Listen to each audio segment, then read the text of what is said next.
எங்களோடு இறங்கி வரவும் அன்றுவரை வந்து இருக்கிறவர்கள் ஒவ்வொருவரையும் ஆசிர்வதியும் வந்து கொண்டிருப்பவர்களையும் கொண்டு வந்து சேர்த்திடும். உமக்கு சித்தமானவர்கள் ஆணையை கொண்டு வந்து துவங்குவது இறைவரும் யாவின் பிரசன்னமாம் எங்களை வழிநடத்தி தாங்கள் அடிமை வேண்டியதே இயேசுவின் வழியில் வேண்டியிருக்கிறோம். எங்கள் தூய நல்ல பிதாவே. ஆமென். நாம் அனைவரும் நாம் இறைவனை சொல்லிக்கும் வண்ணமாக 4வது கீர்த்தனை சீர்திரு ஏகவத்தை நமோ நமோ என்ற பாடலை எழுந்து நின்று நாம் பாடுகிறோம்.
Amen.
நம் தந்தையாக இருக்கிறார் கர்த்தராகிய இயேசு கிறிஸ்துவினால் உங்கள் அனைவருக்கும் கிருபையும் சமாதானமும் உண்டாவதாக.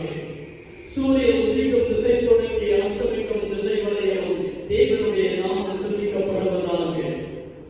இறை சாயலை தேவனுடைய பிள்ளைகளே, இந்த மாதவேளையில் அவரை தரிசிக்க வந்த நாம் அவருடைய சமூகத்திலே அமர்ந்தவாறு நமது பாவங்களை பரிசோதனை செய்வோம்.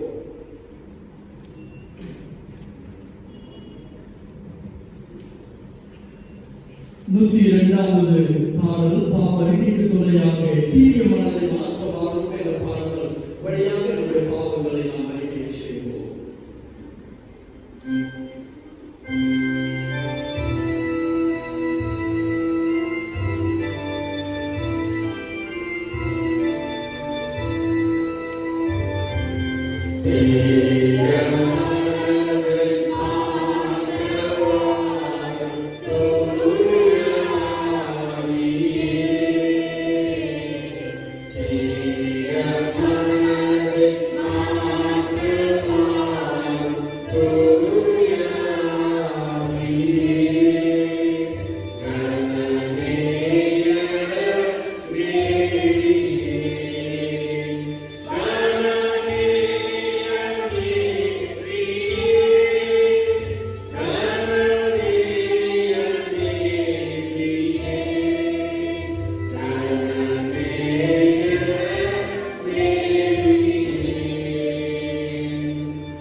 உசியா தீர்க்கதரிசியின் புத்தகம் 14ஆம் அதிகாரம் முதல் 4 வசனங்கள் 1 முதல் 4.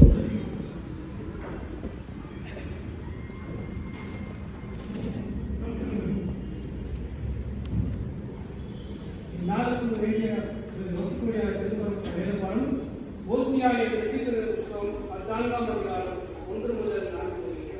ஓசியா 14ஆம் அதிகாரம் 1 முதல் 4. இஸ்ரவேலே, உன் தேவனாகிய கர்த்தரிடத்தில் திரும்பு. நீ உன் அக்கிரமத்தினால் விழுந்தாய். வார்த்தைகளை கொண்டு கர்த்தரிடத்தில் திரும்புங்கள். அவரை நோக்கி, தேவரீர் எல்லா அக்கிரமத்தையும் நீக்கி எங்களை தயவாய் அங்கீகரித்தருளும். அப்பொழுது நாங்கள் எங்கள் உதடுகளில் காரியங்களை செலுத்துவோம். அசீரியா எங்களை ரட்சிப்பதில்லை.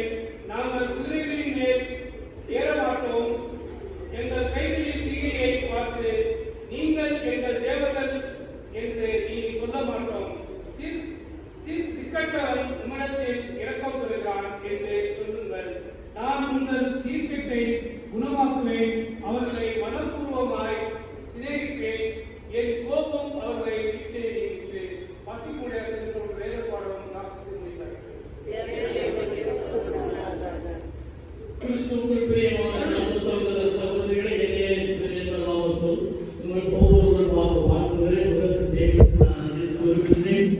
இரண்டாவது வாக்கு நான் 1000 அவர்களுக்கும் ஒவ்வொரு அவர்களுக்கும் எதிர்ச்சபையின் கவிதையாக ஒவ்வொருவருக்கும் செய்கிற அனைவருக்குமாக என்னுடைய வாழ்த்துக்களை நன்றிகளையும் இந்த வாய்ப்பை கொடுத்ததற்காக நன்றி கூறிக்கொள்கின்றேன். நான் சபை மக்களாக ஒவ்வொருவருக்கும் என்னுடைய நல்ல ஆசைகளும் வாழ்த்துக்கள். தாவீதை இடத்தில் நின்று நாம் தேவை செய்வது இதுவே முதன்மை. ஆகவே இதுதான் என்னுடைய சமூகத்தில் இந்த நாளுக்குரிய காரியங்களை கர்த்தர் தெரிந்து கொண்டிருக்கிறார். ஆகவே நாம் இவ்வேளையில் இங்கு கூடியிருக்கிறோம். இந்நாளுக்குரிய ஓசியாவினுடைய பகுதியின் 14ஆம் அதிகாரம் முதல் 4 வசனங்களில் நமக்கு கொடுக்கப்பட்டிருக்கிற சிந்தனை தலைப்பு ஆண்டவர் சொல்கிறார் என்னவென்று return from wickedness என்பதால். return என்று சொல்லுகிற போது திரும்புதல், எதிலிருந்து திரும்புதல்? wickedness இலிருந்து. wickedness என்ற தமிழ் சொல் ஆனது கொடூரத்திலிருந்து, கொடுமையிலிருந்து குறிக்கின்ற ஒரு சொல். இந்த கொடுமையும் கொடூரமும் செய்கிற செயலிலிருந்து நீ திரும்ப வேண்டும். திரும்ப வேண்டும் என்றால் திருந்த வேண்டும். திருந்த வேண்டும் என்றால் வருந்த வேண்டும். வருந்த வேண்டும் என்றால் அதற்குரிய மருந்தை நீ தேட வேண்டும். என்ன செய்வது என்று.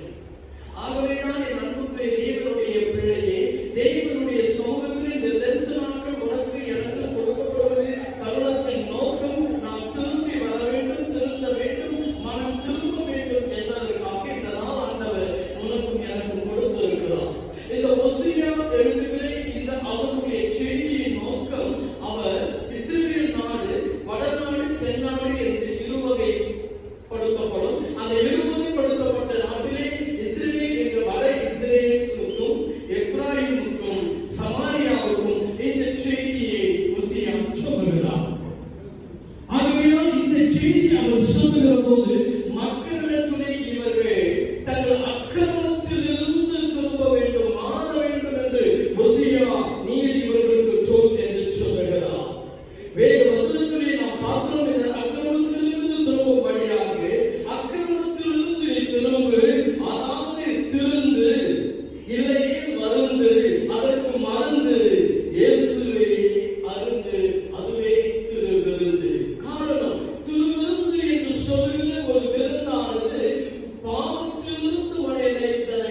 இங்கு வாசிக்கப்பட்ட ஒசியா 16 அதிகாரம் 4 வசனங்கள். இந்த 4 வசனங்கள் என்ன சொல்லுகிறது என்றால், நாக்கு பிடிங்கி நாட்டு கொண்டு நீ போ என்கிற ஒரு வார்த்தையை இங்கு அழுத்தமாக ஒசியா கொண்டு வருகிறார். நீ செய்த அக்கிரமத்திற்கு நன்றாக இருந்தாய் என்றால், நீ திருந்தாவிட்டால் ஆகவே சிலர் சொல்லுவார்கள், நாக்கு பிடிங்கி சென்று போயிருப்பார்கள். கொடுமையின் கொடூரத்தை தாங்குகிற போது மனிதன் எப்படியாக அவருடைய கடைசி நிலைமை ஏற்படுகிறது என்பதாக. அது எது என்றால், இது என புரிகிறதா என்று வேதம் சொல்லுகிறது. காரணம், இந்த வேளையில் ஒசியா சொல்லுகிற அந்த செய்தியுடைய நோக்கம், குறிக்கோள் என்பது, தேவன் நம்மை நேசிக்கிறார், அவர்கள் மனம் திரும்ப வாய்ப்பு அளிக்கிறார் என்பதை இந்த பகுதியானது எடுத்து காட்டுகிறது. கடவுள் நேசிக்கிறார், ஆனால் எதற்கு நமக்கு தருணங்கள் கொடுக்கிறார்? திருந்தும்படியாய், செய்த பாவத்துக்கு, கொடுமைக்கு, கொடூரத்துக்கு வருந்தும்படியாக என்பதை சொல்லுகிறார். ஒசியா 6 அதிகாரம் 1 வசனம் கூறுகிறது, ஒசியாவிற்கு தீர்க்க தரிசனமாக அவன் உரைக்கிறான், கர்த்தரிடத்தில் திரும்புவோம் வாருங்கள், நம்மை பீறினார், அவர் நம்மை குணமாக்குவார், நம்மை அடித்தார், அவரே நம்முடைய காயங்களை கட்டுவார். யோசித்து பாருங்கள், கர்த்தரிடத்தில் முதலில் என்ன செய்ய வேண்டும்? திரும்ப வேண்டும், திருந்த வேண்டும். அவரே நம்மை என்ன செய்வார்? நம்மை பீறினார். பாருங்கள், அவர் நம்மை என்ன செய்தார்? பீறினார். ஆகவே அதனுடைய அர்த்தத்தை கீழே ஒசியா சொல்லுகிறார், அவர் நம்மை குணமாக்குவார், நம்மை அடித்தார், அவரே நம்முடைய காயங்களை கட்டுவார். அடித்தார், அழைப்பார். இந்த வார்த்தை சொல்லுகிற போது என்ன நினைவுக்கு நமக்கு வருகிறது? சொல்லுங்க பார்க்கலாம். அடிக்கிற கைதான் அழைக்கும், அணைக்கிற கைதான் அடிக்கும், கசக்கிற வாழ்க்கை இனிக்கும், இனிக்கிற வாழ்க்கை கசக்கும். இது உங்களுக்கு புரிகிறதா? இப்பொழுது சொல்லுங்க. ஆகவே ஆண்டவர் அடிப்பார், அதே வேளையிலே அழைக்கும். ஒரு கையை அழைப்பார், இன்னொரு கையை அழைக்கும். அப்படிப்பட்ட அந்த தெய்வத்தினிடத்திலே ஆண்டவர் சொல்லுகிறார், நீங்கள் திரும்ப வேண்டும், வர வேண்டும் என்பதாக. இந்த வசனத்தில் நம்மை பீறினார் என்று ஒசியா எழுதுகிறார். பீறினார் என்றால் என்ன? பீறினார் என்றால் என்ன? வேத வசனத்தில் நீங்கள் 50ஆம் அதிகாரம் 22ஆம் வசனத்திலே சற்று நீங்கள் வாசியுங்கள். சங்கீதம் என்ன சொல்லுகிறது? சங்கீதம் 50:22. சங்கீதம் 50:22. தேவனை மறக்கிறவர்களே சிந்தித்துக் கொள்ளுங்கள், நான் சொல்லுவதை சிந்தித்துக் கொள்ளுங்கள். இல்லாவிட்டால் நான் என்ன செய்வேன்? தமிழ் என்ன இருக்கு? இங்கிலீஷ் வேதாகம் யாராவது இருக்கிறீங்களா? அதே 50:22 இங்கிலீஷ்ல வாசிங்க. Now we consider this. நீ கடவுளை மறக்கிறவர்களே, you who forgot God, I will tear you into pieces. Tear you into pieces என்னங்க? நாடாவை கீழ்ச்சிடும், துண்டு கீழ்ச்சிடுகிறார். இப்போ சொல்லுங்க, பாவத்துக்கு பாவம் செய்து கொண்டிருக்கிற எத்தனை நாட்கள் வந்தார்கள், எத்தனை போதகர்கள் வந்தார்கள், எத்தனை காலங்கள் கடந்தால் என்ன? நீ என்னை மறந்திருக்கிறபடியா, மனம் திரும்பாமல் இருக்கிறபடியா, உன் வாழ்க்கையிலே உன் பாவங்களுக்காக நான் உன்னை என்ன செய்வேன்? அடித்தளத்தை அழைத்து இந்த இடத்துல அவன் என்ன செய்கிறான்? நம்மளை பீறினார். அவன் அங்கிருந்து என்ன இருக்கிறது? நான் துண்டு துண்டாக நான் கீழிப்பேன். சொல்றேன், என் கோபம் வந்துச்சு, நான் என்ன பண்ணணும் தெரியாது. துண்டு துண்ட வெட்டி போட வேண்டும். துண்டு துண்ட விட இடத்தை உலகிறதுனாக்கா படைச்சுமைக்கு எவ்வளவு யோசித்து பாருங்க. ஆகவேதான் அருமையான தேவன் சொல்லுகிறார், கடவுளை மறந்தோரே, இதை கண்டுள்ளவர்கள் இளைஞர் நான் உங்களை மீறி போடுவேன். இந்த செய்தி யாருக்கு?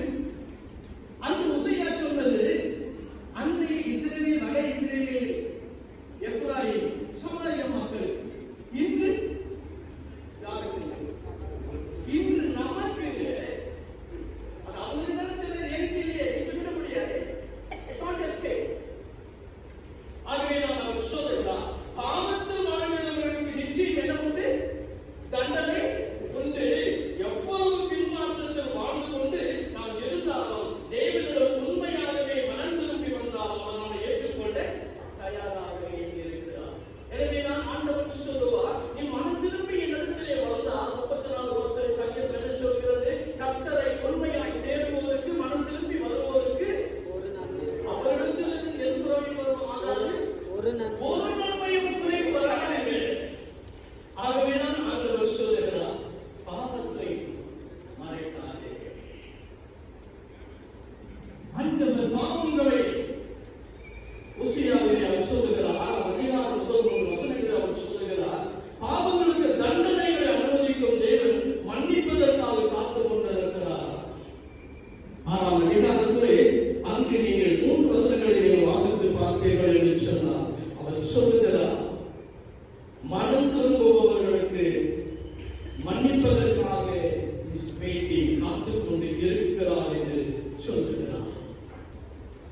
ஆகிய எந்த நாட்கள் தருணங்கள் கொடுக்கப்படுவது மனம் திரும்புவதற்கு, மனம் மாறுவதற்கு. ஆக உன்னையும் உன்னை என்று சொல்லுகிறது, நமக்கு பாவம் இல்லை என்போமானால் நம்மை நாமே சேர்ந்து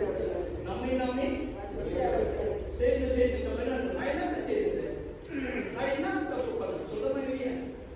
சொல்றதுக்கு வாய் இருக்கிறாங்க, வாய் இல்லாம போயிடுச்சுன்னா ஆகவேதான் என் அருமையானவர்களே, தெய்வனுடைய இடத்திலே தெய்வ வாக்குக்கும் தெய்வ வசனத்துக்குள் நாம் விளையாடக்கூடாது. ஆகவேதான் அவர் சொல்லுகிறார், பாவம் இல்லை என்று நாம் கூறினால் நம்மை நாமே ஏமாற்றிக் கொள்கிறோம், நம்மை நாமே சாபத்தை கோபத்தை வருவித்துக் கொள்ளுகிறோம். ஆகவே சத்தியம் என்பது உண்மை என்பது நம்மிடத்திலே இல்லை என்று அந்த வேதவசனம் உண்மையை வரும் என்று சொல்லுகிறது. ஆகவேதான் 28:18 நீதிமொழிகள் என்ன சொல்கிறது? பாவத்தை மறைக்கிறவன் வாழவே மாட்டான். யாரெல்லாம் பாவத்தை மறைஞ்சி வாழ்க்கையில் நடத்தவோ செய்தவோ சேர்த்து வாழ மாட்டீங்க. வாழ மாதிரி தோற்றம் இருக்கும், வாழ்வேன். ஆனா உனக்குள்ளே இது நல்லாவே இருக்க மாட்டேன். தைரியம் சொல்றாரு, இருக்கிறது உள்ளபடி சொல்லணும். ஏமாத்தி மறைச்சு சொல்லிட்டு போறது என்ன வேலை? ஆகவே அருமையானவர்களே, அவர் சொல்லுகிறார், ஆனால் அந்த பாவத்தை நீர் அறிக்கை செய்து விட்டுவிட்டு விடுகிறவர்கள் ஆண்டவர் என்ன செய்வார்? அவர்கள் என்ன காட்டுவார்? இரக்கம் காட்டுவார்கள். ஆகவே அந்த உசியா அங்கே மக்களுக்கு எச்சரிப்பவர் பொழுதுதான் இன்று உனக்கு மேலமாக இந்த 2 நாட்களிலே எச்சரிப்பின் சத்தங்களாக ஆண்டவர் உன்னையும் என்னையும் அழைக்கிறார். ஆகவே கர்த்தரை விட்டு பின் வாங்கியவர்களே கர்த்தரிடம் திரும்புமாறு அழைக்கிறார் ஓசேயா.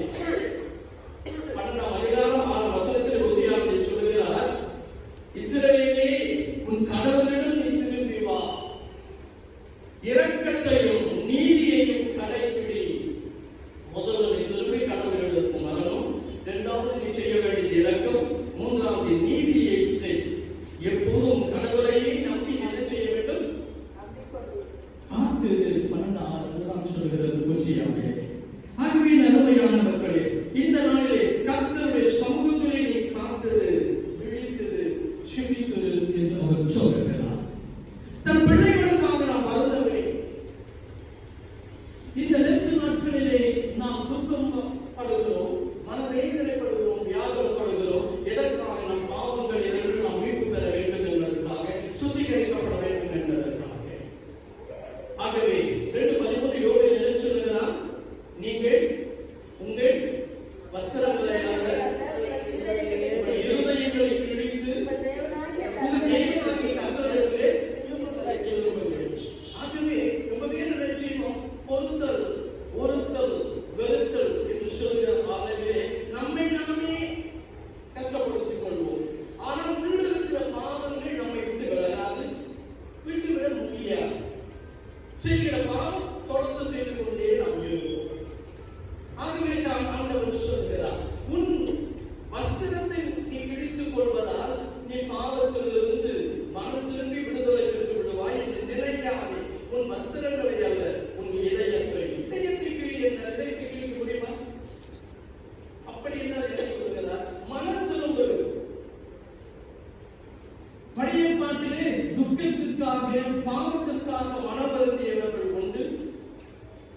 துக்கத்திற்காக மனம் வருந்துகிற போது, உதாரணமாக நீங்கள் யாக்கோபை பார்க்கிற போது, யோசேப்பை அவர்கள் புலி அடித்து இறந்து விட்டான் என்று சொல்லி தன்னுடைய யாக்கோபிடத்திலே வந்து அவருடைய பிள்ளைகள் வந்து சொல்லுகிற போது, யாக்கோபு அதற்காக துக்கம் அவன் கொண்டாடினதாக 37, 34 ஆதியாகமத்திலே நாம் பார்க்கிறோம். துக்கத்திற்காக சிலர் தன் உடைகளை பிடித்து கொள்வார். யாக்கோபு போன்று சிலர் ஆவேசம் மாத்திரம் வந்தார் பிடித்துக் கொள்வார்கள். வேதத்திலே நீங்கள் பார்க்கிற போது 26, 65 அத்தியாயத்திலே நீங்கள் பார்க்கிற போது, காய்வாய் என்ற பிரதான ஆசாரியர் இயேசுவை கொண்டு போய் நிறுத்துகிற போது, இயேசுவை அவர் கேள்வி கேட்கிறார். இயேசு பதில் கொடுக்கிறார். அவர் என்ன செய்கிறார்? தன்னுடைய வசனத்தை அவர் காய்வாய் பிடித்துக் கொண்டார். ஆகவே அநேக இடங்களில் சண்டை ஆட்டம் வருகிறது. என்ன செய்வார்கள்? தசை கேட்டுவிட்டு தன்னுடைய ஆவேசத்தை பார்க்கிறார். இப்படி மக்களோடு இது வருத்தத்தினுடைய அடையாளம், அது மன திரும்புதலின் அடையாளம் அல்ல. ஆனால் யோவேல் சொல்கிறார், வஸ்திரத்திற்கு பதிலாக உன் இதயத்தை மாற்றிக்கொண்டு, இதயத்திலிருந்து தெரிந்து கொண்டு கர்த்தரிடத்திலே திரும்பி வா என்று அவன் அழைக்கிறார். ஆகவேதான் தேவன் சொல்லுகிறார், நீங்கள் உங்கள் உடைகளை கிழித்துக் கொள்ள வேண்டாம், இதயத்தை கிழித்துக் கொண்டு உங்கள் கடவுளாகிய ஆண்டவருடன் திரும்பி வாருங்கள். அவர் அருள் நிறைந்தவர், இரக்கம் மிக்கவர், நீடிய பொறுமை உள்ளவர், பேரன்பு மிக்கவர், செய்ய கருதி தீங்கை குறித்து அவர் மனம் மாறுகிறவர். கடவுள் மாறுகிறவர். அவர் மாற வைப்பதற்கு நீ செய்ய வேண்டிய மாற்றங்கள் எங்கே காணப்பட்டால் அவர் மாறிடுவார். அழித்ததே என்று நினைவாவுக்கு யோனாவின் மூலமாக சொன்னார். ஆனால் அங்கு அவர் மனம் மாறினதால் ஆண்டவரே கர்த்தரே என்ன செய்துவிட்டார்? மனம் மாறிவிட்டார். ஆகவேதான் என் அருமையானவர்களே, பாவத்துக்கு பரிகாரம் செய்திடு, அக்கிரமத்தை அறவே அழித்திடு. எனவே இந்த வார்த்தைகளை கேட்டு ஓசியா 14:2 அவன் என்ன சொல்லுகிறான்? ஓசியா 14:2 ஆண்டவரும் திரும்பி வந்து இவ்வாறு சொல்லுங்கள். என்னவென்று சொல்லுங்கள்? தீமை அனைத்தையும் எங்களிடத்திலிருந்து அகற்றியருளும், நன்மையானதை ஏற்றுக்கொள்வோம். ஆண்டவரே பாவங்களில் இருந்து எங்களை விடுவித்திடும், நன்மையானவைகளை நாம் செய்து உம்மிடத்தில் கொடுக்கிற போது அதை ஏற்றுக்கொள்ளும். நாங்கள் எங்கள் வாயினுடைய வார்த்தைகளால் கனிகளை உமக்கு அளிப்போம். எங்கள் வாயின் வார்த்தை என்னும் கனிகளால் உமக்கு நாங்கள் எங்களை கொடுப்போம் என்று கேளுங்கள் என்று சொல்லுகிறார். யோசித்து பாருங்கள். ஆக இந்த உதடுகளின் வழியாக அவர் சொல்லுவது பலி. அது எது என்றால், சங்கீதக்காரன் சொல்லுகிறார், 51ஆம் அதிகாரம் சங்கீதத்திலே பாருங்கள், போற்றுதலும் துதித்தலுமே. கடவுளை நீ போற்றி துதிக்கிறாய், ஆனால் பாவ கடப்பட்ட காரியங்களோடு நாங்கள் வேறுக்கு தெரிய வேண்டும் என்று நீ செய்தால் அது ஏற்றுக்கொள்ளப்பட மாட்டாது. சங்கீதம் 51, 16, 17 பாருங்கள், அவர் தாவீது அவர் என்னவென்று சொல்லுகிறார்? பலியினால் உன்னை மகிழ்விக்க முடியாது. நான் பலி செலுத்தினால் உன்னை மகிழ்விக்க முடியாது.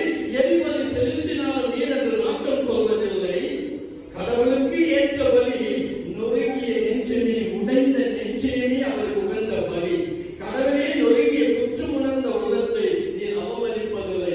உள்ளம் உடைந்து மன வேதனையோடு தன் பாவங்களை ஆண்டவர் சமூகத்தில் ஒப்புக் கொடுக்கிறவரை கர்த்தர் ஒருபோதும் புறக்கணிப்பதில்லை. ஆகவேதான் ஆண்டவர் உனக்காக ரத்தம் சிந்தினார், உனக்காக அவர் பாவங்கள் போக்கும்படியாக சிலுவையில் பழுமரத்திலே தேடினார். எனவேதான் என் அருமைக்குரியவர்களே, ஆண்டவர் சொல்லுகிறார், 6:6 அவர் சொல்லுகிறார், அதனை கடவுள் கூறுகிறார், உண்மையாகவே நான் விரும்புவது பலியை அல்ல, இரக்கத்தையே விரும்புகிறேன். கடவுள் சொல்லுகிறார். கடவுளுக்கு நாம் செலுத்துகிற பலி ஆலயத்திற்கு 2 நாட்களுக்கு ஆராதனைக்கு இங்கு வந்துவிட்டால் இது போதாது. ஆகவே பலியை அல்ல, இரக்கத்தையே நான் விரும்புகிறேன். எரி பலிகளை விட கடவுளை அறிகின்ற அறிவையை நான் விரும்புகிறேன். யோசித்து பாருங்கள். அவர் இரக்கத்தை விரும்புகிறார். கடவுளை அறிந்து கொள்கிற அறிவோடு என்னை நீங்கள் துதிக்க வேண்டும் என்று சொல்லுகிறார். எபிரேயர் 13:15 சொல்லுகிறார், நாம் செய்ய வேண்டியது அவர் வழியாக எப்போதும் நாம் கடவுளுக்கு புகழ்ச்சி பலியை செலுத்த வேண்டும். புகழ்ச்சி பலி என்றால் அவர் எப்பொழுதும் வாயின் துதி எப்பொழுதும் இருக்க வேண்டும். எப்பொழுதும் நாம் ஆண்டவருக்கு நாம் துதி செலுத்துகிறோமா? இடைவிடாமல் ஜெபம் பண்ணுகிறோமா? ஆவி அழித்து போடாமல் இருக்கிறோமா? 1 தெசலோனிக்கர் 5ஆம் அதிகாரத்தில் 16-19 வரை அவர் சொல்லுகிறார். ஆகவே நாம் முதல்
மற்றவர்களையும் நான் பார்த்திருக்கிறேன்.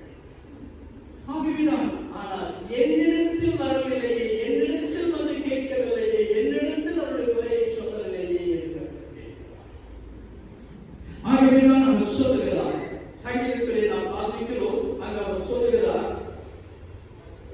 சங்கீதம் 10:13-14 அவர் சொல்லுகிறார், துன்மார்க்கன் தேவனை அசட்டை பண்ணி நீர் கேட்டு விசாரிப்பது இல்லை தன் இதயத்தில் சொன்னார். நான் கடவுளுக்குள்ள அந்த கடவுள் எங்க இருக்கிற நிச்சயமாக தான் அந்த கடவுளுக்குள்ள நான் கேட்டு இருக்கிறேன். அவர் சொல்லிக் கொள்ளுகிறார் என்னவென்று, கடவுளை எவ்வளவு தான் நான் தெரிவிச்சால் அந்த பதிலே வரமாட்டேன். ஆகவே நான் இப்படி போகிறேன். 14ஆம் வசனத்திலே 10ஆம் அதிகாரம் சங்கீதத்திலே பாருங்கள், ஆனால் உண்மையில் நீர் கவனிக்கிறீரா, உன் கேட்டையும் துயரத்தையும் உபத்திரவத்தை பார்த்து உதவி செய்ய காத்திருக்கின்றீர். ஆனால் திக்கற்றவர் தன்னை உங்களிடம் ஒப்படைக்கின்றனர். திக்கலானவர்களுக்கு யார் துணை? தெய்வமே துணை. அந்த திக்கற்றவர்கள் தான் என்னிடத்தில் வருகிறார்கள். வாழ்க்கையிலே தெய்வனை ஏற்றுக்கொள்ளாத செல்வங்கள் இந்த உலகத்தில் இருந்து கொண்டு அவர் எங்கே இருக்க, அவர் என்னத்தை செய்ய முடியும், எல்லாம் ஏற்படுவது தான் ஏமாறாங்க. ஆனால் பணமாக போது பணமா மனமா இது குணமா? அருமையானவர்கள் எங்கே பட்டியல் போட்டு உங்களை இங்கே பார்த்துக் கொள்ளுங்கள். ஆகவே நான் சொல்லுகிறேன், சங்கீதம் 33:17 சொல்லுகிறார், வெற்றி பெற போர் குதிரையை நம்புவது படைக்கு உங்களை என்ன செய்கிறார்கள், வெற்றி பெற வேண்டும் என்று சொன்னால் போர் குதிரை என்னை காப்பாற்றிவிடும்.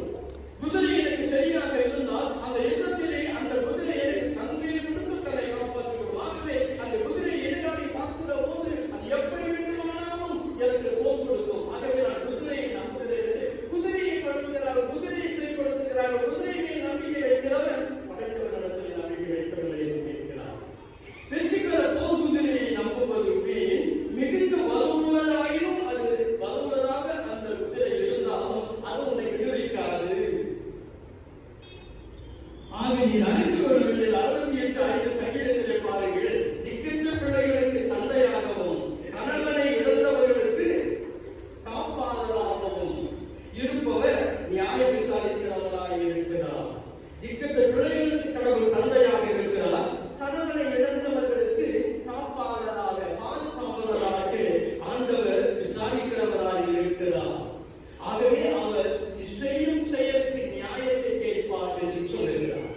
ஏசாயா 31:1 சொல்லுகிறது, துணை வேண்டி எகிப்துக்கு செல்வோருக்கு ஐயோ கேடு.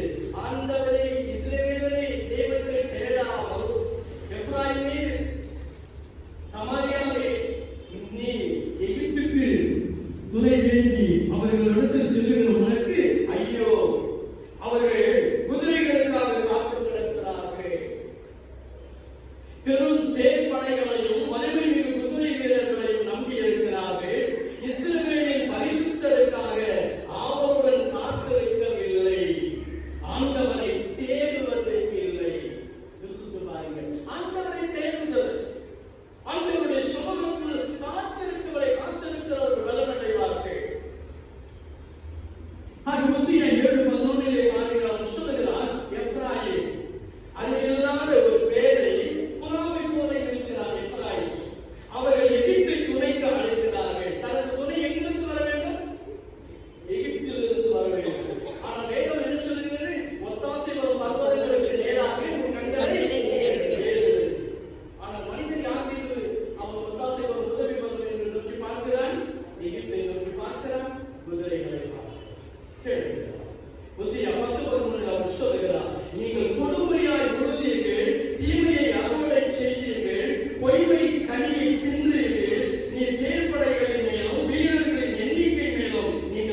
செய்தோம். எங்கள் குற்றங்களே எங்களுக்கு எதிராக சாட்சி கூறுகிறது. எனினும் உமது பெயருக்கு ஏற்ப, உம் அரசுக்கு ஏற்ப நீ செய்தது செய்வா. யோசித்து பாருங்கள். ஆவியானவர் கேட்கிறார்.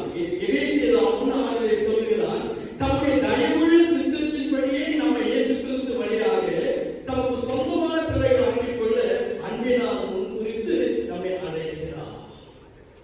ஆகவே நாம் செய்ய வேண்டியது என்ன? நம்முடைய பாவங்களை அறிக்கையிட்டு விட்டு விடுகிறவனும் இரக்கம் பெறுவார். 1 யோவான் 1:9 என்ன சொல்கிறது? நம்முடைய பாவங்களை அறிக்கையிட்டால் பாவங்களை நமக்கு மன்னித்து எல்லா அநியாயத்தையும் நீக்கி நம்மை சுத்திகரிப்பதற்காக உண்மையான நீதியும் உள்ளவர். ஆகவேதான் நம்முடைய வாழ்க்கையை நாம் என்ன செய்ய வேண்டும்? நம்முடைய பாவங்களை அறிக்கை செய்ய வேண்டும். பாவங்களை அறிக்கையிடு, பாவங்களை அறிக்கையிடு, நீ பரிசுத்தமாகிவிடு. கலங்காதே, கலங்காதே, கர்த்தர் உன்னை கைவிட மாட்டார். முன்மொழி உனக்காக, ரத்தமெல்லாம் உனக்காக, முன்மொழி உனக்காக, ரத்தமெல்லாம் உனக்காக. உன் பாவங்களை அறிக்கையிடு, உன் பாவங்களை அறிக்கையிடு, நீ பரிசுத்தமாகிவிடு, நீ பரிசுத்தமாகிவிடு.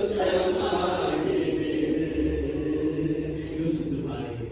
காரணம், அவர் பாவத்திலிருந்து நம்மை அந்த கல்வாரியின் ரத்தம் கழுவிய போது நாம் என்ன செய்கிறோம்? 1:22 எபிரேயர் சொல்லுவார், இயேசு கிறிஸ்துவின் ரத்தம் சிந்துதல் பாவங்களை நீக்குகிறது. அவர் ரத்தம் சிந்துதல் இல்லாமல் என்ன இல்லை? அவர் மன்னிப்பு இல்லை. அந்த ரத்தம் உனக்கு எனக்காக அவர் சிந்தி உன்னையும் என்னையும் அவர் கழுவுகிறார் என்று சொன்னார். அவர் சமூகத்தில் உன்னையும் என்னையும் இருளிலிருந்து வெளிச்சத்துக்கு கொண்டு வர அவர் விரும்புகிறார். அந்த வெளிச்சத்தின் பிள்ளைகளாக வாழ அவர் உன்னை அழைக்கிறார். ஆகவேதான் அந்த டாக்குமெண்ட்ஸ் எழுதுகிற போது அவர் எழுதுவார், உலகத்தின் வெளிச்சம் நீ, எழுந்து ஒளி வீசு. உலகத்தின் வெளிச்சம் நீ, எழுந்து ஒளி வீசு. மலை மேலுள்ள பட்டணம், மலை மேலுள்ள பட்டணம் உனக்கு மறைவாக இருக்காதே, உனக்கு மறைவாக இருக்காதே. ஸ்தோத்திரம் இயேசுவே. அந்த வெளிச்சம் சொல்கிறார், இந்த உலகத்திற்கு உன்னை நான் வெளிச்சமாய் வைத்திருக்கிறேன், உன்னை நான் ஒளியேற்றி வைத்திருக்கிறேன், மற்றவர்களுக்கு பிரகாசமாய் இருப்பதற்கு. உன் பாவங்களை அறிக்கை செய்து விட்டுவிட்டு இரக்கம் பெறுகிறவன் வாழ்வடையான். வாழ்க்கையிலே உன் குடும்பத்திலே, உன் உறவிலே, உன் தனிமத வாழ்வின் செயலிலெல்லாம் அவர் உன்னோடு இருக்க வேண்டும் என்று சொன்னார். உன்னை அவருக்கு கொடு. அதற்கு அந்த 2 நாட்கள் வைக்கிற கேடு நான் திரும்புகிறேன். இல்லை என்றால் அவருக்கு வரும்பொழுது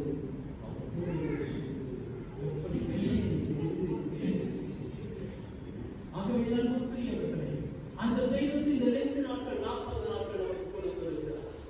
இந்த 2 நாட்களிலே நீயும் நான் அவர் சமூகத்திலே மனம் திரும்பி வருவோமா? மனிதர்களை நம்பி ஓடுகிறோமா? அவர்கள் எகிப்தியர்களையும் குதிரைகளையும் படைபலங்களையும்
ஏற்றுவார்.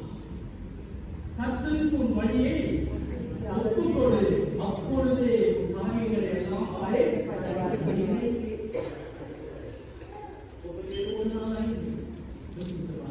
கர்த்தரை நம்பு, கர்த்தருக்குள் மகிழ்ச்சியை கர்த்தருக்குள் நீ உன்னை ஒப்புக்கொடுவதை கேட்கிறார். அந்த தெய்வத்திடத்தில் நம்மை அர்ப்பணம் செய்வோமா? காரணம் ஆசிரியர் பாடுகிறார், உம்மோடு இருப்பதுதான் உள்ளத்தின் மாந்திரையா, உம் சித்தம் செய்வதுதான் என் இதயத்தின் ஏகமையா.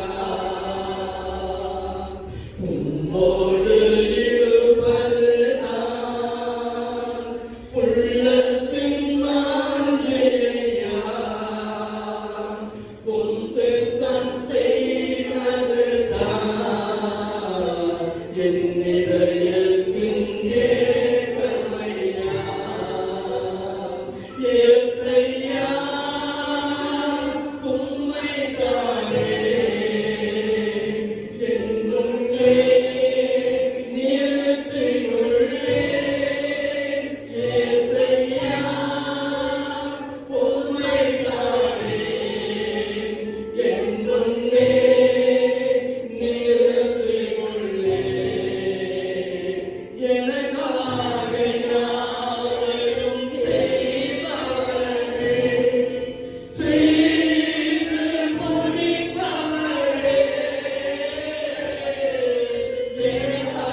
Vislava Spirit,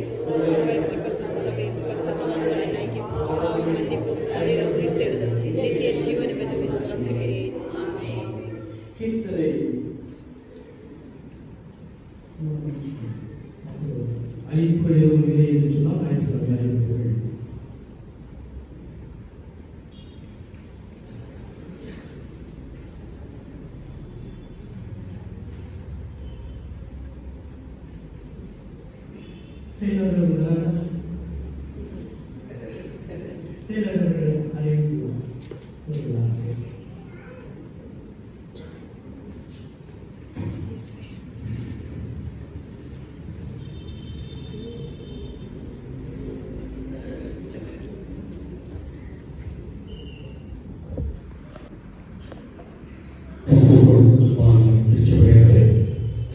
மாலை வேளையிலே இந்த லண்டன்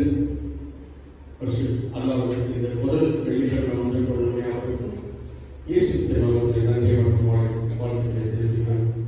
மற்றும் 2 நாளிலே அருமையாக தெய்வ செய்தி பகிர்ந்து கொண்டு போதவரையா இவர்கள் ஞானகுமார் ஐயா அவர்களுக்கு சபை சார்பில் போதகமாளர்கள் கவிதா ஜோசப் சார்பில் முக்கியமாக பேக் ரோம் சார்ந்த உங்கள் சார்பிலும் அவர்களுக்கு நன்றி மற்றும் வாழ்த்துக்களை தெரிவித்துக் கொள்கிறேன்.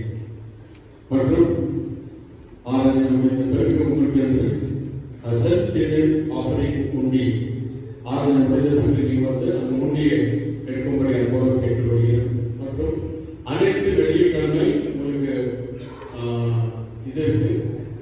ஸோ அனைத்து வெள்ளிக்கிழமை மாலை 6:30 மணிக்கு லண்டன் பரிசு நடைபெறும். எல்லாமே இருக்கும்படி அன்போடு கேட்கிறேன். வருகின்ற 18ஆம் தேதி காலை 10 மணிக்கு திருவிழா ஆராதனை மற்றும் சாம்பல் புதன் ஒன்று சேர்க்கப்பட்ட வைட்நாளிகை 1085 ரூபாய். அனைவரும் ஆராதனை முடிந்த பிறகு அந்த செல்ஃப் முண்டியை எடுக்கும்படி அன்போடு கேட்டுக்கொள்கிறோம்.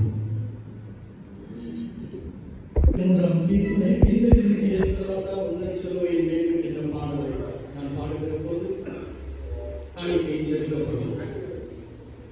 163 கீர்த்தனை.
இதோ இந்த நேரத்தில் ஆண்டவரே உங்களுடைய பிள்ளைகள் என்னென்ன வாஞ்சையோடு உங்களுடைய சமூகத்தில் தாக்கத்தோடு வந்திருக்கிறார்களோ ஒவ்வொருடைய தாக்கத்தை தனித்து பாவ கரைகளை எல்லாம் அப்புறப்படுத்தி பாவப்பட்ட நிச்சயங்கள் ஆண்டவரே உலகில் மூளை கல்வாதி ரத்தத்தால் கழுவப்பட சுத்திகரிக்கப்பட கேட்ட செய்தி ஒரு மாதம் விட்டு மறுமாதம் விட்டு விடாதபடி இந்த நாளிலே ஆண்டவர் மனத்திருந்த ராமருக்கும் கர்த்தரை திருத்த ஒவ்வொருவருக்கும் ஒரு நன்மை விளைவுவதாக என்று கர்த்தர் எவ்வளவு நல்லவர் என்பது விசுத்தமானவர் என்று 34 கர்த்தர் எவ்வளவு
ஆசீர்வாதத்தோடு நம் அனைவரும் சென்று விடுவோம்.